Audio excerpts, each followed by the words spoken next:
주말에 할머니네 집에 작은 아들 내외가 방문했습니다. 하지만 할머니는 잠시 머뭇거리고는 문을 열어줍니다. 어머니, 저희 왔어요. 잘 놀다 가라. 손자도 왔는데 할머니는 그냥 방으로 들어가 버립니다. 이 가족에게 어떤 사연이 있는 걸까요? 할머니는 6남매 중에 첫째로 태어나 안 해본 것이 없을 정도로 생계를 책임지며 살았습니다. 할머니가 11살이 되던 해에 아버지가 돌아가셨기 때문입니다. 홀어머니와 함께 가족을 책임지는 일이 보통 힘든 삶이 아니었습니다. 하지만 할머니는 가족들을 위해 낮이고 밤이고 일했습니다. 그리고 할머니는 18살에 연상의 남편을 만나 결혼을 했습니다. 참 다정하고 좋은 사람이었습니다. 할머니는 어머니마저 여의고 슬픔에 잠겼지만 남편 덕에 행복한 날을 살아갈 수 있었습니다. 그러나 남편은 하던 사업에 실패로 어느 날부터인지 술을 먹기 시작하여 알코올 중독자가 되고 말았습니다. 그리고 바람까지 피우기 시작했습니다.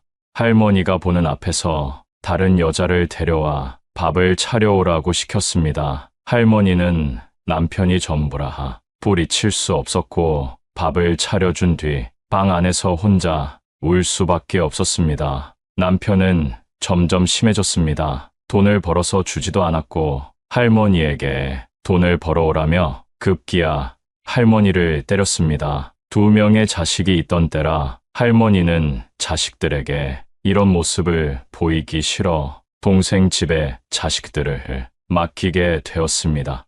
하지만 자식들은 그곳에서 눈치 보며 살 수밖에 없었고 심한 차별도 겪어야 했습니다. 할머니는 밤낮으로 일하며 번 돈을 동생에게 보내주었지만 동생은 할머니 자식에게 쓰지 않았습니다.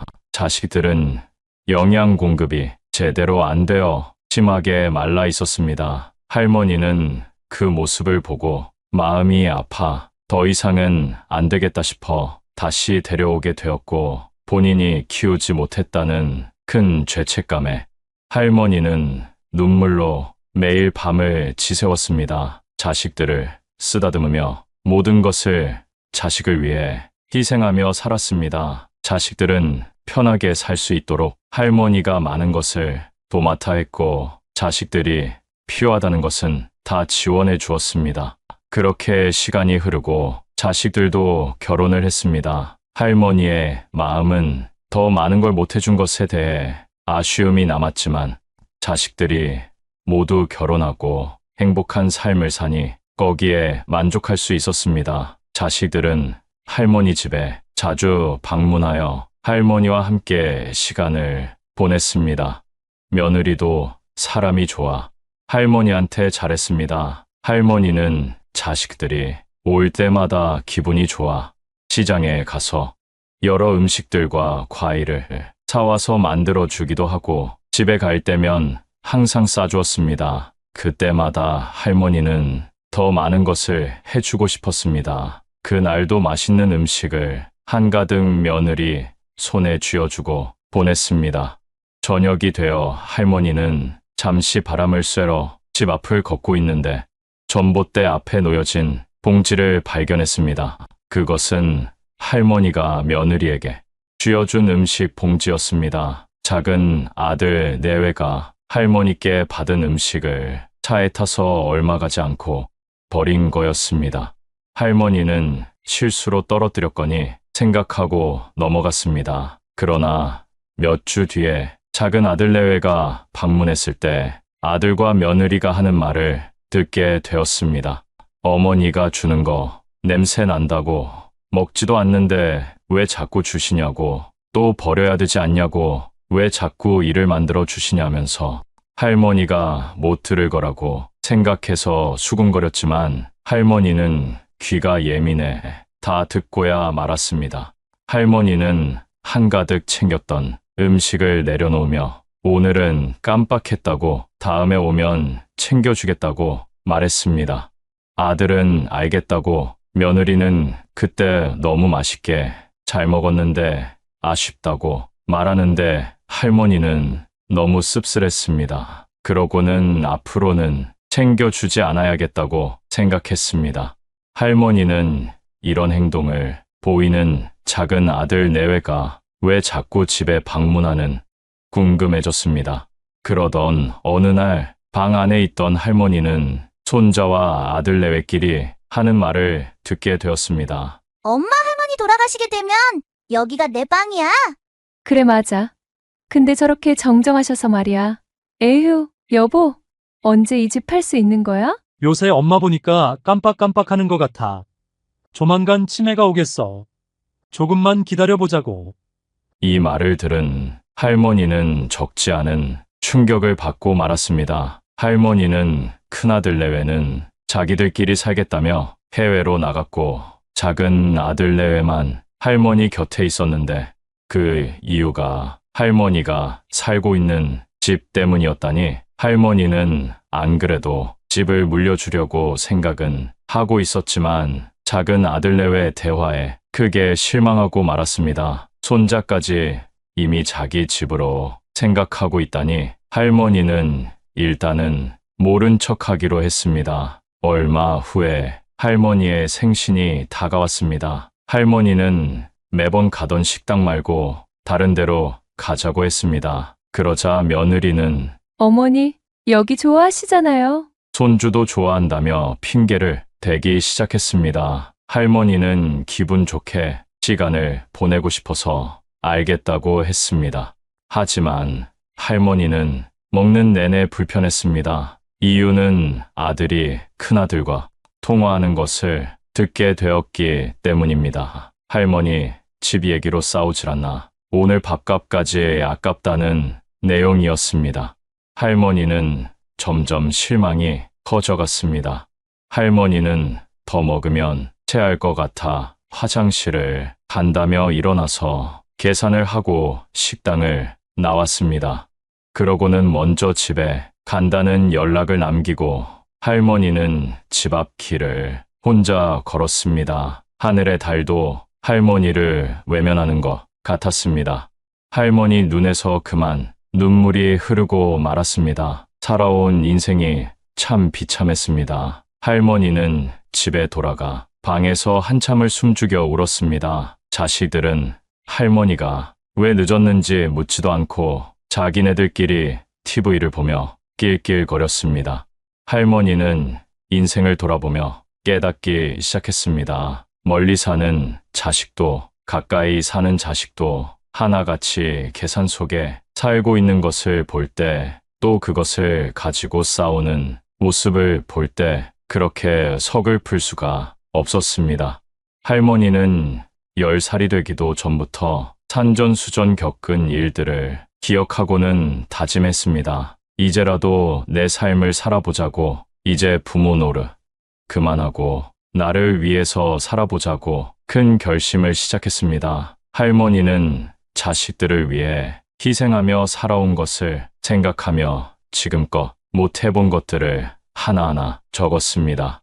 그리고 다음 날 주변 사람들에게 모르는 것들을 물어보며 스스로 할 수 있는 것을 찾아서 배우기 시작했습니다. 느리기도 하고 실수도 잦았지만 그래도 계속 도전했습니다. 차라리 모르는 사람에게 물어보는 게 속이 편했습니다. 자식들은 뭐 하나 물어보면 왜 이렇게 못 알아듣냐며 핀잔주기 일쑤였는데 그런 말 들으며 배우는 것보다 훨씬 나았습니다. 할머니는 이제 많은 것을 알게 되었고 할 수 있게 되었습니다. 또한 연금에 대해서도 공부하게 되어 집을 통해 얼마나 받으며 살 수 있는지도 다 알게 되었습니다. 이를 알게 된 며느리는 할머니에게 화를 내며 자기 준다는 이 집을 왜 어머니가 계속 살려고 하시냐며 큰 소리를 쳤습니다. 아들도 덩달아 치매 걸리면 누가 돌봐주냐며 자기네들밖에 없는 거 아니냐며 이야기합니다. 할머니는 이제 당당하게 내 집 내가 지킨다는데 너네가 무슨 권리로 말하는 거냐며 말씀하십니다. 그리고 치매 걸려도 너네 찾을 일 없다고, 그러니 걱정 말라고 이런 말 할 거면 당장 내 집에서 나가라고 하십니다. 처음 보는 할머니의 모습에 작은 아들 내외가 당황하고 말았습니다. 이후 할머니는 자식들이 와도 할머니 할 일 하느라 바쁩니다. 할머니는 이제라도 자식을 내려놓고 자신만을 위한 삶을 시작했습니다. 여러분 한씨 할머니를 보며 어떤 생각이 드시나요? 왜 내 자식에게는 이토록 약해지는 걸까요? 나의 아이가 언제 이렇게 컸는지 태어났을 때부터 성장할 때까지 옆에서 가장 많이 지켜본 사람이 바로 부모이기 때문입니다. 또한 자녀가 성장하여 스스로 잘한다고 해도 여전히 작은 아이로 보일 뿐입니다. 이게 바로 부모 마음입니다. 아이를 볼 때마다 정말 잘 키우겠노라고 힘들어도 참고 견디고 이겨내자고 매일 수백 번, 수천 번 다짐하면서 키워낸 내 자식이기 때문에 힘든 이 세상 살아가기 어려우니 뭐라도 있으면 더 해주고 싶은 마음이 드셨을 겁니다. 그래서 눈 감는 그날까지도 물려줄 재산이 얼마나 되는지 혹은 얼마나 될까를 생각하며 자식들을 위할 것입니다. 요즘에는 자식들이 집에 온다고 해도 썩 반갑지가 않습니다. 물려받을 재산 생각만 하고 부모는 안중에 없다는 게 느껴지기 때문인데요. 여러분은 자녀를 언제까지 책임져야 한다고 생각하시나요? 많은 부모님들이 눈을 감을 때까지도 그 책임감을 다 내려놓지 못합니다. 이렇게 부모는 자신이 눈 감을 때까지도 필요 이상의 것들까지 고민합니다.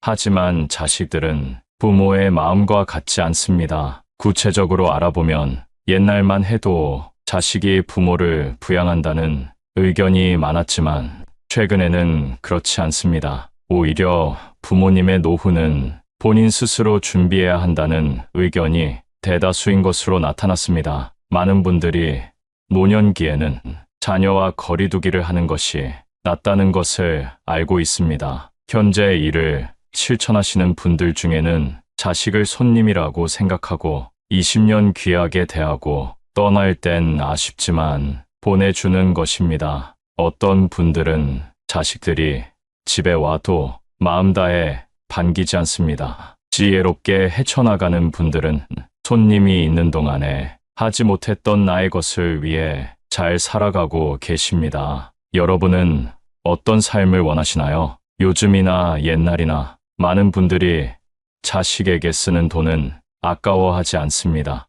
그리고 재산의 대부분을 물려주려고 합니다. 그리고 자신에게 쓰려면 아까워합니다. 그래서 나이가 들면 돈을 쓰는 연습이 필요합니다. 돈은 쓰기 위해 번다는 말이 있습니다. 남은 노후만큼은 우리 부모님들 자신을 위해서 편안하게 지내셨으면 좋겠습니다. 나이 60이 넘으면 젊었을 때 했던 행동을 후회하면서 과거에 머물러 있는 분들이 많은데요. 인생의 후반전은 60부터 시작이라는 말 다들 들어보셨을 겁니다. 그러니 나이가 들면 이런 마음으로 살아갔으면 합니다. 더 이상은 내 인생을 희생하지 않고 나를 위해 살아봅시다. 이 영상을 끝까지 보시면 인생의 후반전을 후회 없이 성공적으로 보내는 방법을 알게 되실 겁니다. 곧 이른이 되는 60대들이 꼭 후회하는 7가지에 대해 알아보겠습니다. 첫 번째, 배우자에게 잘해야 됩니다. 나이 먹고 내 몸이 아플 때 내 곁을 지킬 사람은 결국 내가 밥 사주고 술 사 먹인 사람이 아닌 배우자입니다. 결혼 생활을 50년 넘게 했어도 나를 무시하고 구박하는 배우자 때문에 고생하시는 분들을 많이 봤습니다. 내 인생에서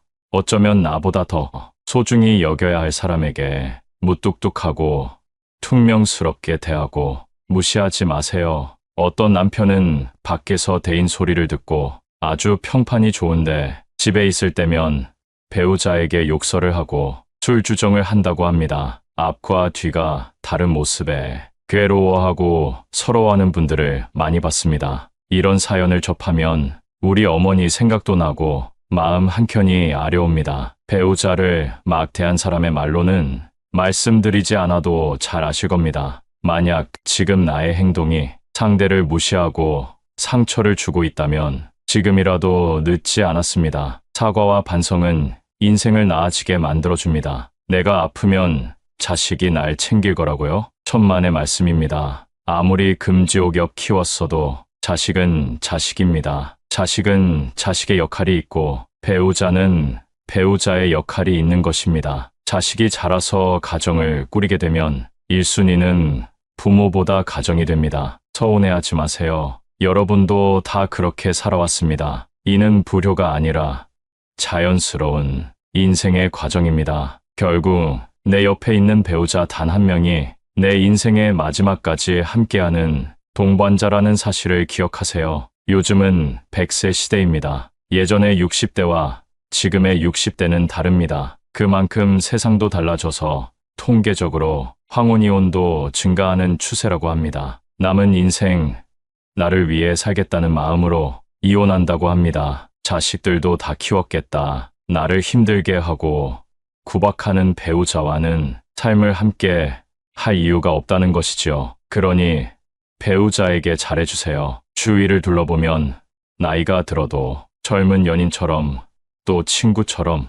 알콩달콩 살아가는 노부부도 많습니다. 얼마 전 등산이나 산책 같은 운동이나 취미도 함께하며 공감대를 형성하고 친구처럼 지내는 분들을 봤는데요. 그분들이 하시는 말씀이 어딜 가도 함께할 사람이 있으니 마음이 너무 편하다고 합니다. 이렇게 배우자와 가깝게 지내면 장점이 많습니다. 내가 힘들 때 내 고민을 털어놓을 수 있고 그 비밀이 다른 곳에 새어나갈 걱정을 하지 않아도 됩니다. 그리고 진정한 나의 편이 한 명 있는 것만으로도 삶에서 큰 힘이 됩니다. 더 늦어서 후회하기 전에 따뜻한 가정을 만들어 보세요. 두 번째, 혼자 잘 지내는 방법을 배워야 합니다. 혼자 있을 때 외로움을 느끼는 분일수록 연습해야 합니다. 성인이 되면 홀로서기 해야 된다고들 말합니다. 하지만 60이 넘고 70이 다가와도 진정한 홀로서기를 하신 분은 몇 없습니다. 머리로는 알지만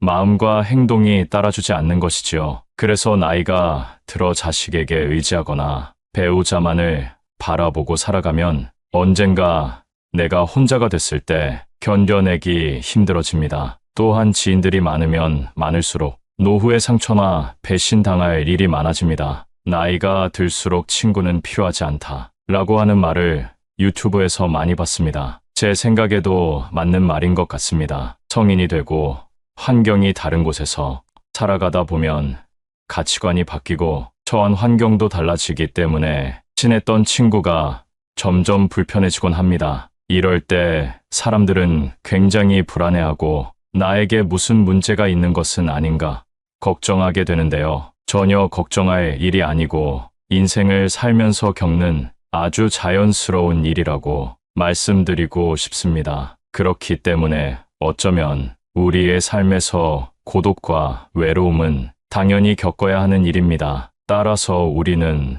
혼자서 잘 지내는 방법을 알아야 된다는 것입니다. 이제부터는 여러분을 위한 삶을 살아보세요. 하고 싶었던 취미도 배워보고 건강을 위한 운동 관리도 해보는 겁니다. 사람이 나이 60이 넘으면 만나는 사람이 점점 적어지는 것이 현실입니다. 그렇다고 우울해하지 마세요. 오히려 잘된 일입니다. 혼자 지내는 방법을 알려드리기 위해 만난 분들이 저에게 하는 말이 있습니다. 이제 혼자가 더 편하다 라고 말씀하십니다. 혼자서 산책도 하고 유튜브도 보고 등산하면서 새로운 사람들과 대화하고 마음 편하게 사는 삶이 이렇게 좋은 줄 몰랐다고 하십니다. 이런 마음가짐으로 세상을 살면 타인을 만나도 의지하는 마음이 없습니다. 그렇기 때문에 남의 눈치를 볼 일도 없고 오히려 그 당당한 태도 때문에 건강한 마음을 가진 사람들이 주위에 더 많이 모이게 됩니다. 외롭다고 아무나 만나는 분들이 종종 계시는데요. 그렇게 사람들을 만나도 외로움이 채워지지 않는다는 사실을 저는 이미 알고 있습니다. 이제 불필요한 곳에 쓰는 감정 소모를 줄이고 정말 나의 인생을 위해 살아보시는 것은 어떨까요? 세 번째는 젊을 때 더 저축해야 됩니다. 대한민국 노인의 현실은 생각보다 가혹합니다. 요즘 아침 일찍 길거리 무료 급식소를 가보면 무수한 줄이 늘어서 있습니다. 이분들이 젊었을 때부터 가난했을까요? 아닙니다. 단지 돈을 많이 모으지 못하고 은퇴한 분들이 대부분일 겁니다. 안 그래도 돈이 없으면 서러운데 늙어서 돈이 없는 것만큼 서러운 일이 없습니다. 최소한의 생활비는 있어야 그나마 평범한 노후 생활이 가능합니다. 인생의 흑자 구간이 우리의 청춘 때라고 합니다. 은퇴 후 노후를 맞이하게 되면 그때부터는 사실상 적자 구간입니다. 다시 말해 젊었을 때 모아둔 돈으로 노후 생활을 한다는 의미입니다. 그러나 내가 돈을 좀 잘 번다고 해서 씀씀이가 커지는 분들이 많습니다. 하지만 나이가 들수록 소비는 점점 커지고 수입은 적어지는 것이 현실입니다. 나이 들어 돈이 없으면 초라하고 자식 보기도 미안하며 어디가 아프기라도 하면 그 치료비 때문에 생활고에 시달리게 될 수 있습니다. 어디 그뿐만일까요? 나이 들어 돈이 없으면 친구 만나기도 꺼려집니다. 자식들에게 무시당하기도 하고 그 때문에 무기력해지고 우울에 빠지기도 합니다. 우리나라의 노인 빈곤율이 1위라는 사실 알고 계셨나요? 그러니 지금이라도 금융에 대한 공부는 기본적으로 해두시면 좋습니다. 우리나라 사람들 대부분이 열심히 일할 줄은 아는데 재테크할 줄은 모른다고 합니다. 자산을 불리고 부자가 되는 것을 목표로 하는 모습을 부정적으로 보던 시절도 있었습니다. 그러나 그 누구도 우리의 노후를 책임져 주지 않습니다. 그렇기 때문에 내 노후는 내가 책임진다는 생각으로 저축하는 습관을 가지고 재테크 공부를 해보세요. 네 번째, 건강을 잘 챙겨야 합니다. 요즘 100세 시대란 말이 많이 들립니다. 물론 평균 수명은 80세 정도에 그쳤다고 하지만 예전과 다르게 사람의 수명이 늘어난 것은 자명한 사실입니다. 그러니 지금부터 건강관리를 잘 하셔야 됩니다. 요즘 60대 얼굴을 보면 40대 같은 분들도 많이 보입니다. 그리고 건강관리를 잘 못해서 후회하는 분들을 많이 봤습니다. 건강의 중요성은 젊었을 때는 잘 모르다가 나이가 들면서 더 체감하게 된다고 합니다. 여러분은 늙어서 많이들 걸리는 질병을 떠올리면 어떤 것들이 있나요? 치매나 암, 콩팥병, 당뇨 등이 떠오르실 텐데요. 실제로 이런 질병들은 젊었을 때 하는 건강관리를 통해 발병률을 현저히 낮출 수 있다고 합니다. 오랫동안 살더라도 병상에 누워 장수한다면 무슨 의미가 있을까요? 그렇기 때문에 조금이라도 빨리 건강관리를 위한 운동을 시작하시는 것이 좋습니다. 건강을 잃으면 인생의 전부를 잃은 것이다 라는 말 들어보셨죠? 그러면 노후에 하기 좋은 건강관리 방법은 어떤 것이 있을까요? 짧게라도 규칙적으로 운동하는 것이 중요한데요. 그걸 쉽게 할 수 있는 운동이 바로 걷기입니다. 당장 집 앞에 나가 15분에서 30분만 산책을 해도 심혈관 건강 및 근력에 도움이 됩니다. 또한 걷기는 정신건강에도 좋다는 얘기가 있습니다. 걸으면 긍정적인 생각이 떠오르고 할 수 있다는 의지가 생기기 때문이랍니다. 여기에 식습관도 올바르게 지켜주신다면 금상첨화입니다. 나이가 들면 먹고 싶을 때 먹고 자고 싶을 때 자는 자유로운 일상을 보내기 쉬운데요. 이제는 시간을 정해서 배가 고플 때만 식사하는 것이 아니라 삼시세끼 잘 챙겨 먹고 15분 정도 걸어보세요. 노인들이 영양 결핍으로 병에 걸리는 것을 많이 봤습니다. 배부르지도 고프지도 않게 소식하는 것이 장수의 비결이라는 사실 잘 알고 계시지요? 일주일만 해도 체력이 달라지는 것이 느껴집니다. 다섯 번째는 배움을 두려워하면 안 됩니다. 어떤 상황이든 변명이나 핑계는 존재합니다. 나이가 들수록 나이를 핑계로 배움을 회피하는 경향이 많은데요. 더 이상은 두려워하지 마시고 새로운 것을 배우는 걸 도전해보세요. 요즘은 시니어들의 전성시대입니다. 의외로 여러분 나이대에 새로운 취미를 배우고자 하는 사람이 많다는 사실을 현장에 가보시면 느낄 수 있을 겁니다. 막상 무언가를 배우기 전에는 내가 할 수 있을까 막연한 두려움이 있지만 막상 시작해보면 별거 아닙니다. 인생은 후반전부터 아니겠습니까? 내 인생 나를 위해 즐기는데 두려울 것이 뭐가 있을까요? 물론 오랜만에 몸을 움직이고 무언가를 배우면 즐기려고 시작한 취미가 고통이 되곤 합니다. 그렇다고 그만두는 것은 나중에 후회를 남기는 행동일 수 있습니다. 하루라도 젊을 때 우리가 배울 수 있는 취미를 찾아보세요. 언젠가 시간이 지나 내가 혼자가 됐을 때 내가 가진 취미를 통해 다양한 경험을 하고 외롭지 않은 노후, 즐거운 노후 생활을 가능하게 해줄 겁니다. 오늘은 곧 이른이 되는 60대들이 하는 후회 5가지에 대해 알아봤습니다. 첫 번째, 배우자에게 잘하자. 두 번째, 혼자 잘 지내는 방법을 배우자. 세 번째는 젊을 때 더 저축하자. 네 번째, 건강을 잘 챙기자. 다섯 번째는 배움을 두려워하지 말자. 오늘 내용을 통해 여러분의 노후가 찬란하기만을 바랍니다. 행복하시고 사랑합니다. 재혼은 반드시 깨진다는 말이 있습니다. 다시는 결혼 안 할 거야 라고 하지만 재혼, 이혼, 삼혼, 사혼 이런 경우가 굉장히 많다고 합니다. 요즘 나는 솔로, 돌싱 프로그램이 인기입니다. 평범한 사람들의 이혼이 늘고 있다는 것을 알 수 있는데요. 혼자만의 시간을 즐기고 나 자신 외에는 신경 쓰지 않으면서 시간을 보내려고 생각합니다. 하지만 마음먹은 것과는 다르게 가족과 친구가 있어도 내 바로 옆에 동반자가 없음으로 인해 외로운 감정이 문득문득 들어와 중년에 재혼을 하는 사람이 많다고 합니다. 여기서 문제는 또다시 비슷한 이유로 헤어지는 경우가 많다고 하는데요. 그것도 재혼 이혼이 초혼 이혼보다 압도적으로 빠르다고 합니다. 그래서 대부분 사람들은 재혼은 하지 말고 그냥 취미 생활을 같이 할 수 있는 친구로 또는 애인 관계로 가볍게 지내라고들 합니다. 서로가 어디까지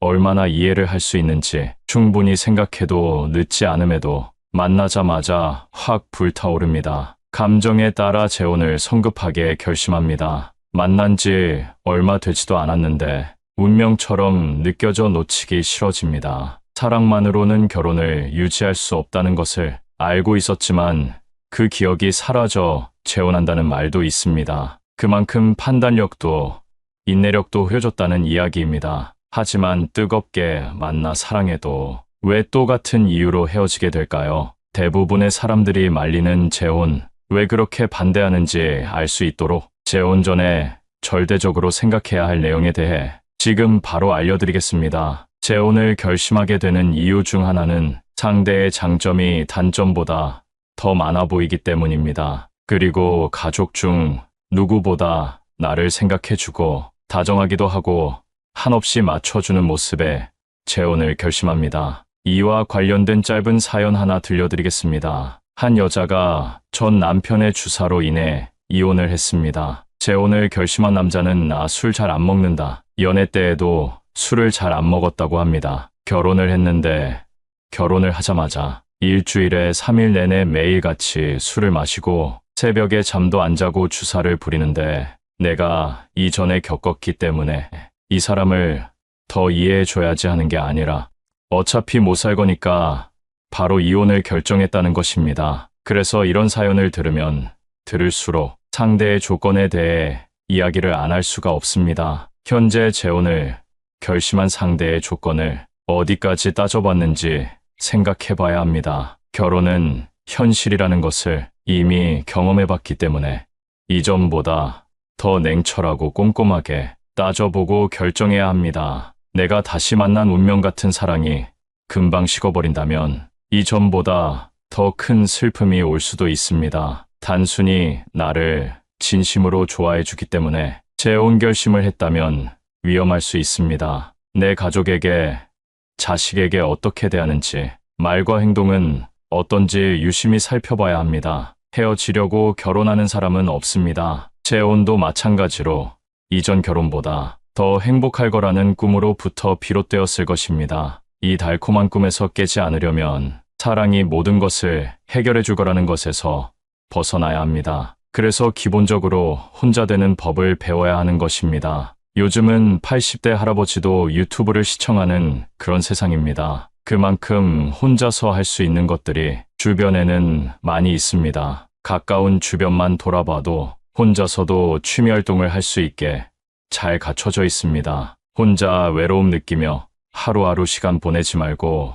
그 시간을 자신에 대해 알아가는 시간으로 만들고 여행 다니며 혼자만의 시간을 즐긴다면 여유가 생겨 재혼 결심에 대한 판단이 잘 서게 될 것입니다. 이렇게 혼자 살아도 얼마든지 좋은 사람들을 만나 즐기며 살 수 있는데 무리하게 재혼을 하는 경우가 있습니다. 그러다가 각각의 자녀들에게 또 다시 상처를 주는 일이 발생할 수 있습니다. 초혼 때 이미 결혼의 환상이 깨졌기 때문에 상대에 대한 조건을 반드시 따지고 계산해야 합니다. 남녀가 재혼을 생각하는 이유는 각각 다르기 때문에 더더욱이 따져봐야 하는 것입니다. 남자가 재혼을 하려는 이유는 첫 번째로는 정기적인 성생활을 위해, 두 번째는 어린 자녀 양육을 위해, 세 번째는 노부모 부양을 위한 것이지만 여자는 절대적으로 경제적인 이유라고 합니다. 자신 혼자서는 노후까지 자신이 없어서라고 하는데요. 이런 상황에 남자가 적극적으로 결혼하자고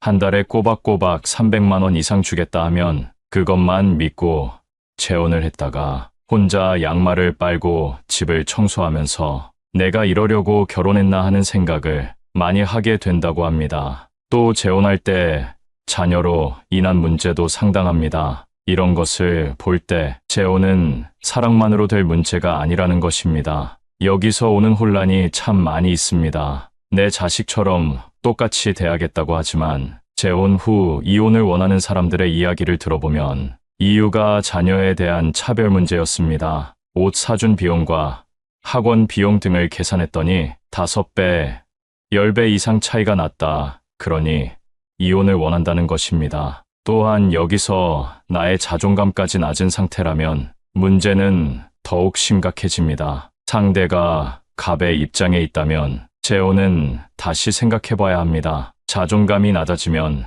낮아질수록 내 주변에는 이상한 사람만 꼬여 있습니다. 내가 을의 입장이면 상대가 떠날까봐 매일 불안하고 오라고 하면 오고 가라고 하면 가고 그런 연애를 하면서도 쉽사리 헤어지지도 못합니다. 하지만 현재 이것을 보고 계신다면 빠르게 정리하는 것이 좋습니다. 그래서 혼자 되는 법을 배우고 시행해 보라고 한 것입니다. 중년의 삶을 축하할 때 이제는 꽃길만 걷자라는 표현을 하기도 합니다. 이처럼 꽃길만 걷는 삶을 사는 사람들을 보면 작은 일이라도 하면서 돈을 벌기도 하고 혼자 할 수 있는 취미를 찾아 즐기기도 합니다. 그리고 건강 유지를 위해 운동은 필수입니다. 혼자서 하고 싶은 것을 찾아서 시간을 보냅니다. 타인의 시선을 의식하지도 에너지를 낭비하지도 않습니다. 나의 외로움과 공허함을 타인을 만나 채우려고 하지 않습니다. 이렇게 꽃길만 걷는 연습을 하다 보면 어느새 자유를 찾아 더 좋은 만남을 하고 있을 것입니다. 그리고 앞서 말했던 판단력과 인내력, 기억력을 잘 사용할 수 있는 능력이 생기게 될 것입니다. 재혼의 목적을 잃지 않고 나 자신을 우선으로 생각한다면 절대 아무나 만나지 않게 될 것입니다. 아니면 한 사람과 친구처럼 10년 이상 유지하다가 이제는 같이 살아도 되겠다 싶으면 그때는 재혼을 생각해 보시는 것을 추천합니다. 현재 좋은 만남을 갖고 있는 분들에게 진심 어린 응원을 보냅니다. 세상 모든 사람들이 시행착오를 겪고 살아가는 법입니다. 앞으로의 행복한 인생을 위해 오늘 영상의 내용을 천천히 생각해 보세요. 감사합니다. 여러분 주위에 항상 필요할 때만 연락이 오는 지인이 있으신가요? 이런 사람은 내가 연락하기 전까지 절대 먼저 연락하는 일이 없는데요. 내가 연락한 만큼은 아니더라도 한 번쯤은 연락해 주기를 기대하지만 그런 일은 없더라고요. 물을 주지 않아 말라서 죽어버리는 화분처럼 연락 없는 관계는 점점 흐릿해져 끊어지게 됩니다. 가족이라도 연락 없이는 한결같은 관계를 이어가기 힘든데요. 이런 인간관계 꼭 유지해야만 할까요? 먼저 연락을 안 하는 데에는 여러 가지 사연이 있을 것입니다. 살아가면서 여유가 없을 수도 있고 혼자인 것을 즐기는 경우도 있습니다. 또 자신의 가치관에 따른 소통 방식과 생활 방식이 달라서일 수도 있습니다. 그래서 현재 나와 문제가 있는 사람이 나의 성향과 생각이 맞는 사람인지도 깊게 생각해 봐야 합니다. 그리고 상대방이 궁금하지 않거나 괜히 연락했다가 만나자고 하면 부담이 돼서 그럴 수도 있겠네요. 여러분은 먼저 연락하는 사람인가요? 아니면 그 반대의 사람인가요?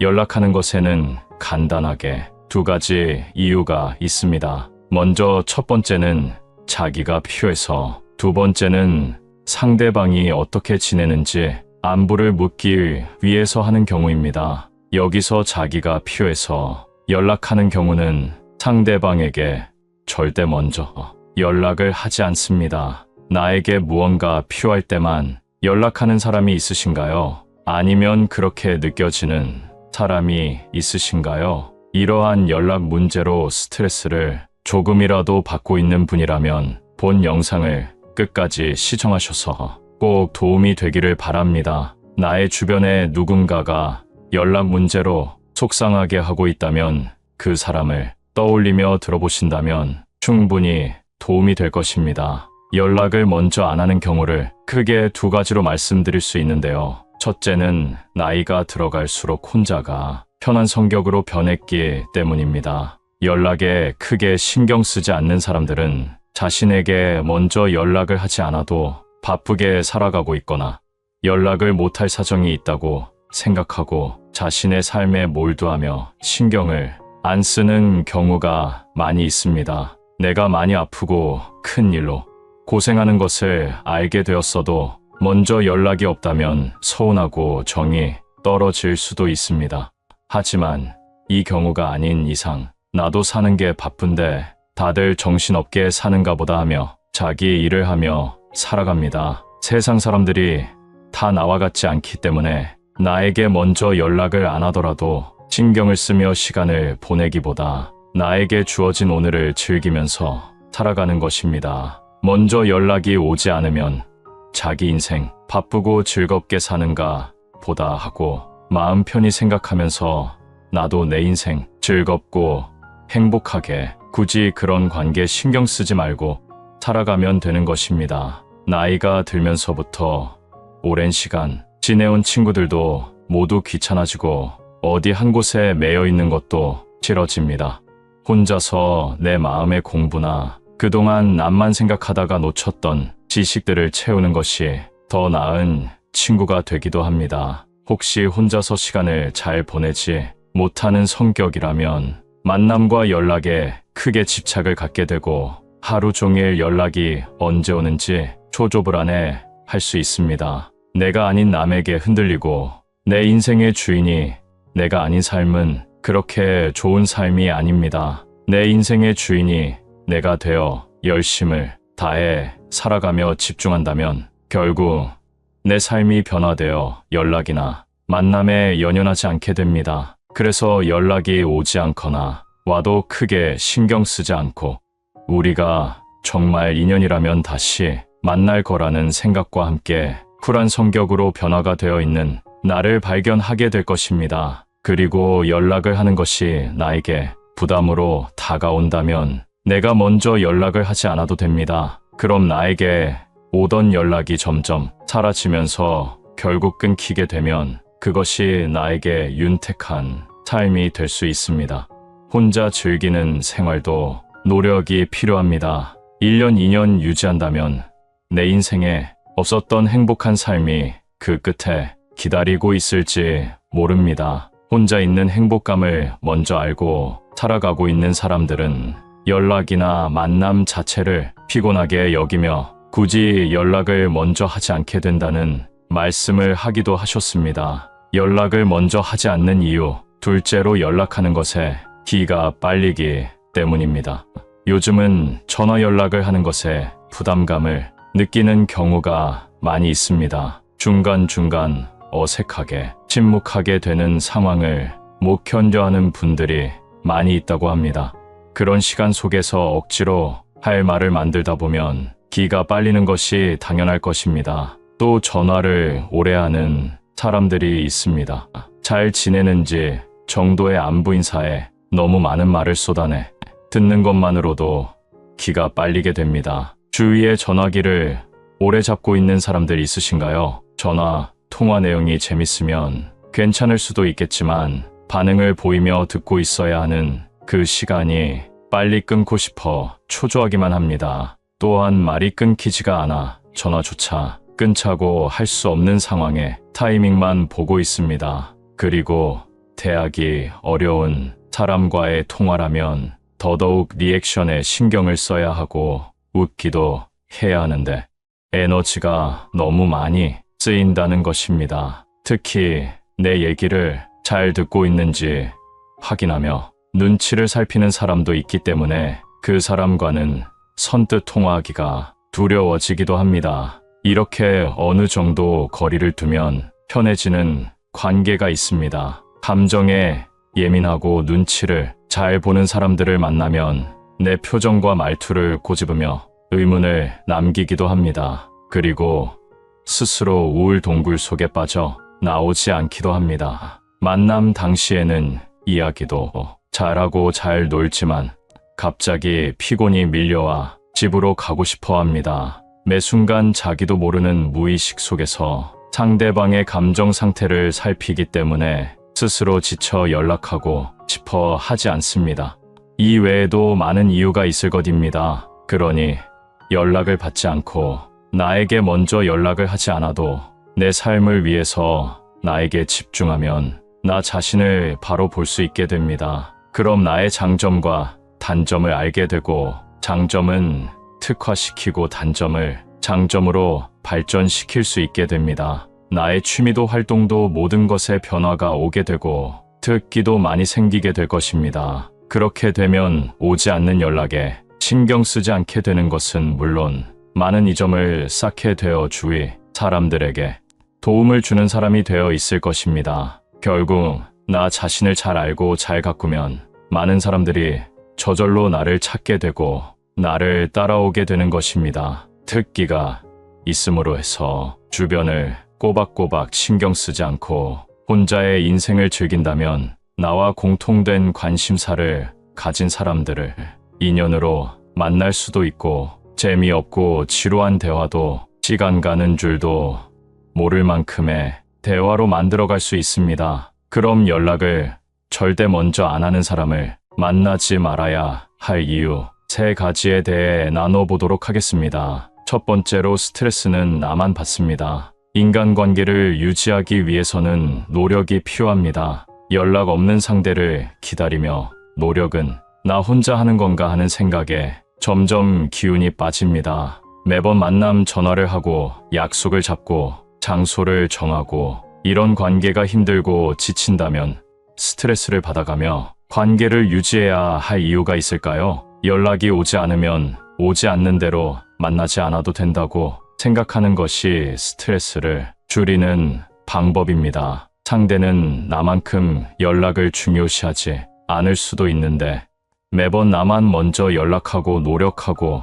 걱정하는 게 억울하고 답답할 것입니다. 이처럼 상대방과의 연락을 위해서 혼자 노력을 해야만 이어지는 관계라고 생각하는 것이 스스로를 힘들게 만드는 것입니다. 이러한 생각은 조마조마하고 위태롭기만 합니다. 어린아이가 부는 바람에 바로 꺼져버리는 흔들리는 촛불과도 같습니다. 인생은, 특히 나의 인생은 혼자 책임지고 혼자 떠나는 여정입니다. 나의 주변에 돈독한 친구와 사랑하는 가족이 있더라도 나의 인생의 건강과 행복에 대한 책임은 나에게 있는 것입니다. 그래서 타인으로 인한 스트레스를 받으며 살 바에야 만나지 않는 것이 낫습니다. 이런 마음을 가지고 있다면 신기하게도 상대방에게 먼저 연락이 올 것입니다. 두 번째 이유로 상대방이 나를 피하는 것일 수 있습니다.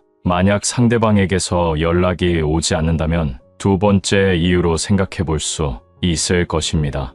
인간은 내가 필요할 때면 더 찾고 필요치 않으면 더 이상 찾지 않습니다. 심심하고 지루한 일상을 위해, 그리고 정서적 안정감과 물질적인 것을 위해 만남을 필요로 할 수 있다는 것입니다. 큰 일, 즉 경조사와 같은 일 외에도 아무 때나 전화해서 고주알미주알 자랑하거나 남의 이야기를 하는 것도 다 필요에 의한 연락에 포함됩니다. 상대방에게 자기 위주의 이기적인 만남과 연락을 하고 있지는 않으신가요? 혹시 친하다고 생각하는 사람이 절대 먼저 연락을 하지 않는다면 꼭 생각해 보시면 좋겠습니다. 그 사람은 나의 연락이 부담스럽거나 일부러 피하고 있는 것일 수도 있습니다.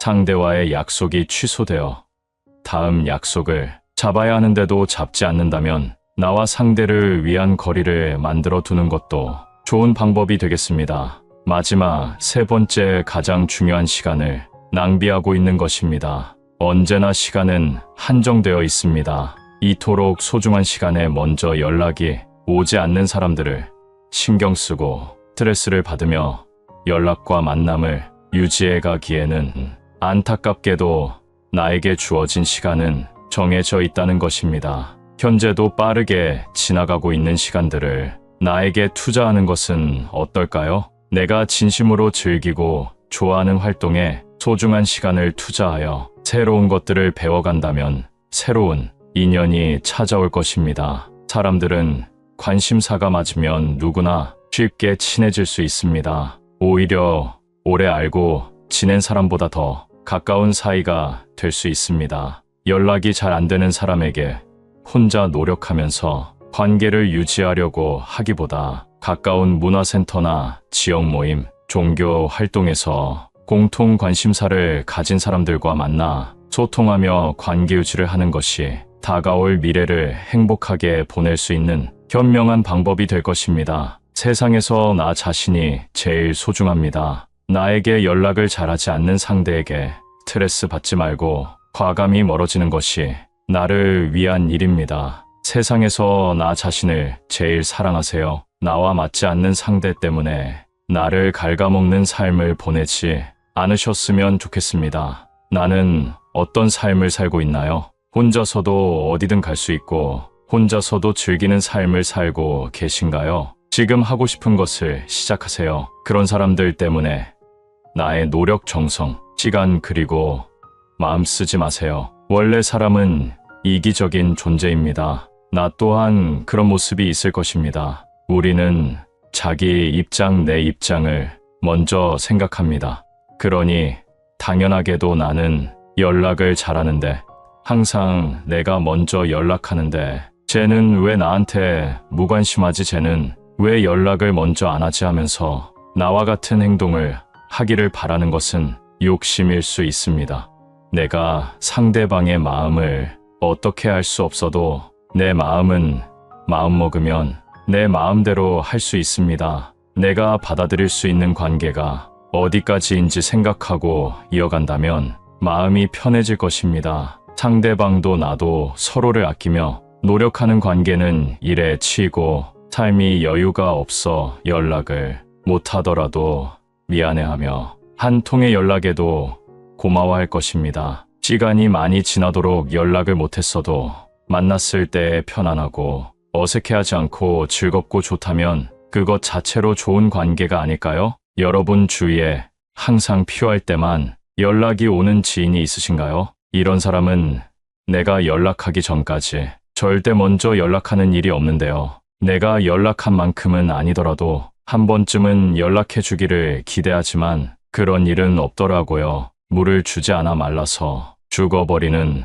화분처럼 연락 없는 관계는 점점 흐릿해져 끊어지게 됩니다. 가족이라도 연락 없이는 한결같은 관계를 이어가기 힘든데요. 이런 인간관계 꼭 유지해야만 할까요? 먼저 연락을 안 하는 데에는 여러 가지 사연이 있을 것입니다. 살아가면서 여유가 없을 수도 있고 혼자인 것을 즐기는 경우도 있습니다. 또 자신의 가치관에 따른 소통 방식과 생활 방식이 달라서일 수도 있습니다. 그래서 현재 나와 문제가 있는 사람이 나의 성향과 생각이 맞는 사람인지도 깊게 생각해 봐야 합니다. 그리고 상대방이 궁금하지 않거나 괜히 연락했다가 만나자고 하면 부담이 돼서 그럴 수도 있겠네요. 여러분은 먼저 연락하는 사람인가요? 아니면 그 반대의 사람인가요? 연락하는 것에는 간단하게 두 가지 이유가 있습니다. 먼저 첫 번째는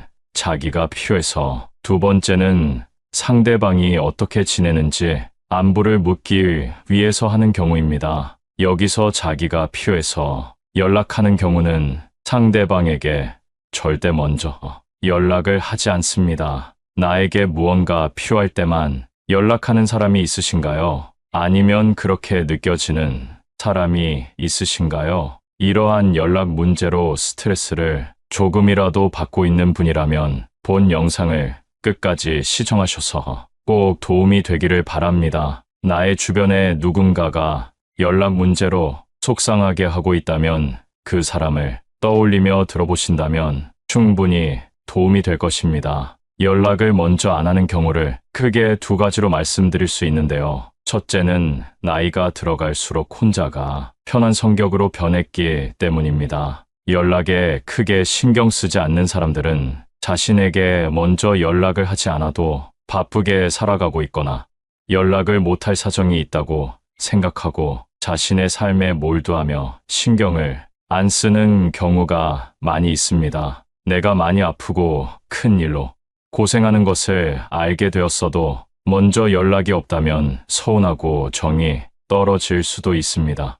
하지만 이 경우가 아닌 이상 나도 사는 게 바쁜데 다들 정신없게 사는가 보다 하며 자기 일을 하며 살아갑니다. 세상 사람들이 다 나와 같지 않기 때문에 나에게 먼저 연락을 안 하더라도 신경을 쓰며 시간을 보내기보다 나에게 주어진 오늘을 즐기면서 살아가는 것입니다. 먼저 연락이 오지 않으면 자기 인생 바쁘고 즐겁게 사는가 보다 하고 마음 편히 생각하면서 나도 내 인생 즐겁고 행복하게 굳이 그런 관계 신경 쓰지 말고 살아가면 되는 것입니다. 나이가 들면서부터 오랜 시간 지내온 친구들도 모두 귀찮아지고 어디 한 곳에 매여 있는 것도 싫어집니다. 혼자서 내 마음의 공부나 그동안 남만 생각하다가 놓쳤던 지식들을 채우는 것이 더 나은 친구가 되기도 합니다. 혹시 혼자서 시간을 잘 보내지 못하는 성격이라면 만남과 연락에 크게 집착을 갖게 되고 하루 종일 연락이 언제 오는지 초조불안해 할 수 있습니다. 내가 아닌 남에게 흔들리고 내 인생의 주인이 내가 아닌 삶은 그렇게 좋은 삶이 아닙니다. 내 인생의 주인이 내가 되어 열심을 다해 살아가며 집중한다면 결국 내 삶이 변화되어 연락이나 만남에 연연하지 않게 됩니다. 그래서 연락이 오지 않거나 와도 크게 신경 쓰지 않고 우리가 정말 인연이라면 다시 만날 거라는 생각과 함께 쿨한 성격으로 변화가 되어 있는 나를 발견하게 될 것입니다. 그리고 연락을 하는 것이 나에게 부담으로 다가온다면 내가 먼저 연락을 하지 않아도 됩니다. 그럼 나에게 오던 연락이 점점 사라지면서 결국 끊기게 되면 그것이 나에게 윤택한 삶이 될 수 있습니다. 혼자 즐기는 생활도 노력이 필요합니다. 1년, 2년 유지한다면 내 인생에 없었던 행복한 삶이 그 끝에 기다리고 있을지 모릅니다. 혼자 있는 행복감을 먼저 알고 살아가고 있는 사람들은 연락이나 만남 자체를 피곤하게 여기며 굳이 연락을 먼저 하지 않게 된다는 말씀을 하기도 하셨습니다. 연락을 먼저 하지 않는 이유, 둘째로 연락하는 것에 기가 빨리기 때문입니다. 요즘은 전화 연락을 하는 것에 부담감을 느끼는 경우가 많이 있습니다. 중간중간 어색하게 침묵하게 되는 상황을 못 견뎌하는 분들이 많이 있다고 합니다. 그런 시간 속에서 억지로 할 말을 만들다 보면 기가 빨리는 것이 당연할 것입니다. 또 전화를 오래 하는 사람들이 있습니다.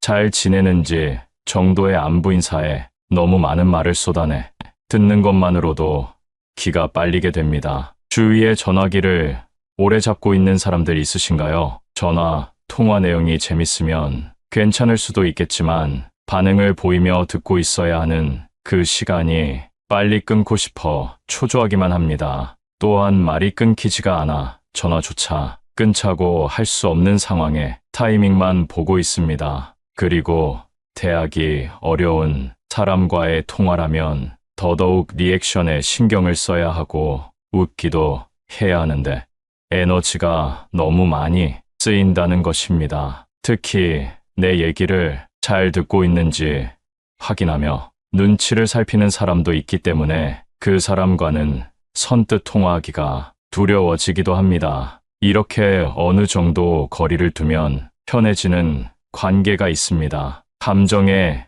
예민하고 눈치를 잘 보는 사람들을 만나면 내 표정과 말투를 꼬집으며 의문을 남기기도 합니다. 그리고 스스로 우울 동굴 속에 빠져 나오지 않기도 합니다. 만남 당시에는 이야기도 잘하고 잘 놀지만 갑자기 피곤이 밀려와 집으로 가고 싶어 합니다. 매 순간 자기도 모르는 무의식 속에서 상대방의 감정 상태를 살피기 때문에 스스로 지쳐 연락하고 싶어 하지 않습니다. 이 외에도 많은 이유가 있을 것입니다. 그러니 연락을 받지 않고 나에게 먼저 연락을 하지 않아도 내 삶을 위해서 나에게 집중하면 나 자신을 바로 볼 수 있게 됩니다. 그럼 나의 장점과 단점을 알게 되고 장점은 특화시키고 단점을 장점으로 발전시킬 수 있게 됩니다. 나의 취미도 활동도 모든 것에 변화가 오게 되고 특기도 많이 생기게 될 것입니다. 그렇게 되면 오지 않는 연락에 신경 쓰지 않게 되는 것은 물론 많은 이점을 쌓게 되어 주위 사람들에게 도움을 주는 사람이 되어 있을 것입니다. 결국 나 자신을 잘 알고 잘 가꾸면 많은 사람들이 저절로 나를 찾게 되고 나를 따라오게 되는 것입니다. 특기가 있음으로 해서 주변을 꼬박꼬박 신경 쓰지 않고 혼자의 인생을 즐긴다면 나와 공통된 관심사를 가진 사람들을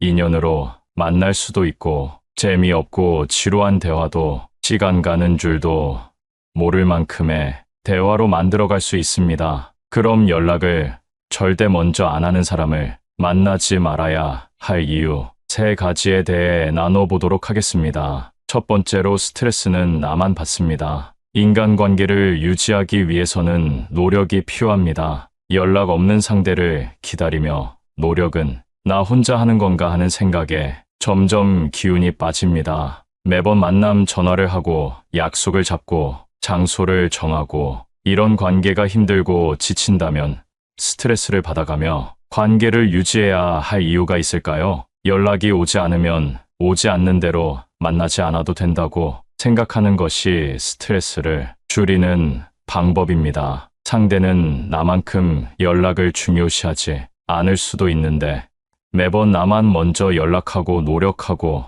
걱정하는 게 억울하고 답답할 것입니다. 이처럼 상대방과의 연락을 위해서 혼자 노력을 해야만 이어지는 관계라고 생각하는 것이 스스로를 힘들게 만드는 것입니다. 이러한 생각은 조마조마하고 위태롭기만 합니다. 어린아이가 부는 바람에 바로 꺼져버리는 흔들리는 촛불과도 같습니다. 인생은 특히 나의 인생은 혼자 책임지고 혼자 떠나는 여정입니다. 나의 주변에 돈독한 친구와 사랑하는 가족이 있더라도 나의 인생의 건강과 행복에 대한 책임은 나에게 있는 것입니다. 그래서 타인으로 인한 스트레스를 받으며 살 바에야 만나지 않는 것이 낫습니다. 이런 마음을 가지고 있다면 신기하게도 상대방에게 먼저 연락이 올 것입니다. 두 번째 이유로 상대방이 나를 피하는 것일 수 있습니다.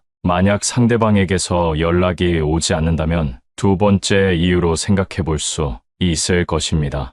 인간은 내가 필요할 때면 더 찾고 필요치 않으면 더 이상 찾지 않습니다. 심심하고 지루한 일상을 위해 그리고 정서적 안정감과 물질적인 것을 위해 만남을 필요로 할 수 있다는 것입니다. 큰 일, 즉 경조사와 같은 일 외에도 아무 때나 전화해서 고주알 미주알 자랑하거나 남의 이야기를 하는 것도 다 필요에 의한 연락에 포함됩니다. 상대방에게 자기 위주의 이기적인 만남과 연락을 하고 있지는 않으신가요? 혹시 친하다고 생각하는 사람이 절대 먼저 연락을 하지 않는다면 꼭 생각해 보시면 좋겠습니다. 그 사람은 나의 연락이 부담스럽거나 일부러 피하고 있는 것일 수도 있습니다.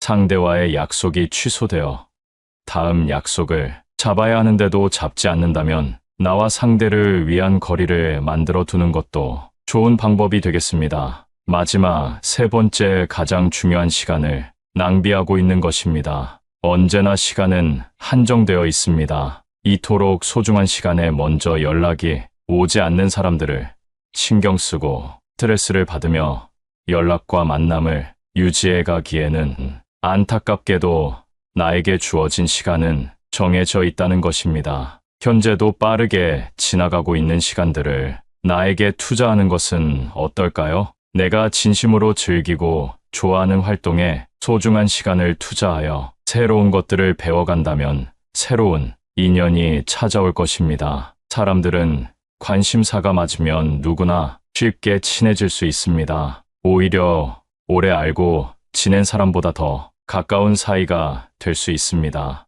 연락이 잘 안 되는 사람에게 혼자 노력하면서 관계를 유지하려고 하기보다 가까운 문화센터나 지역 모임, 종교 활동에서 공통 관심사를 가진 사람들과 만나 소통하며 관계 유지를 하는 것이 다가올 미래를 행복하게 보낼 수 있는 현명한 방법이 될 것입니다. 세상에서 나 자신이 제일 소중합니다. 나에게 연락을 잘하지 않는 상대에게 스트레스 받지 말고 과감히 멀어지는 것이 나를 위한 일입니다. 세상에서 나 자신을 제일 사랑하세요. 나와 맞지 않는 상대 때문에 나를 갉아먹는 삶을 보내지 않으셨으면 좋겠습니다. 나는 어떤 삶을 살고 있나요? 혼자서도 어디든 갈 수 있고 혼자서도 즐기는 삶을 살고 계신가요? 지금 하고 싶은 것을 시작하세요. 그런 사람들 때문에 나의 노력, 정성, 시간 그리고 마음 쓰지 마세요. 원래 사람은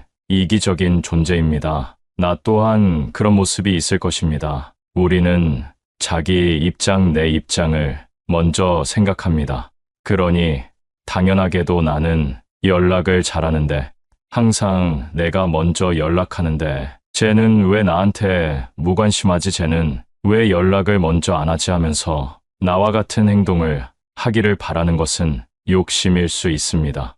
내가 상대방의 마음을 어떻게 할 수 없어도 내 마음은 마음먹으면 내 마음대로 할 수 있습니다. 내가 받아들일 수 있는 관계가 어디까지인지 생각하고 이어간다면 마음이 편해질 것입니다. 상대방도 나도 서로를 아끼며 노력하는 관계는 일에 치이고 삶이 여유가 없어 연락을 못하더라도 미안해하며 한 통의 연락에도 고마워할 것입니다. 시간이 많이 지나도록 연락을 못했어도 만났을 때 편안하고 어색해하지 않고 즐겁고 좋다면 그것 자체로 좋은 관계가 아닐까요? 이 영상을 보고 계시는 여러분 모두 힘들고 지치는 인간관계 이제는 떨쳐버리시고 조금이라도 그 스트레스에서 벗어나셨으면 좋겠습니다. 행복한 삶을 응원하겠습니다. 감사합니다.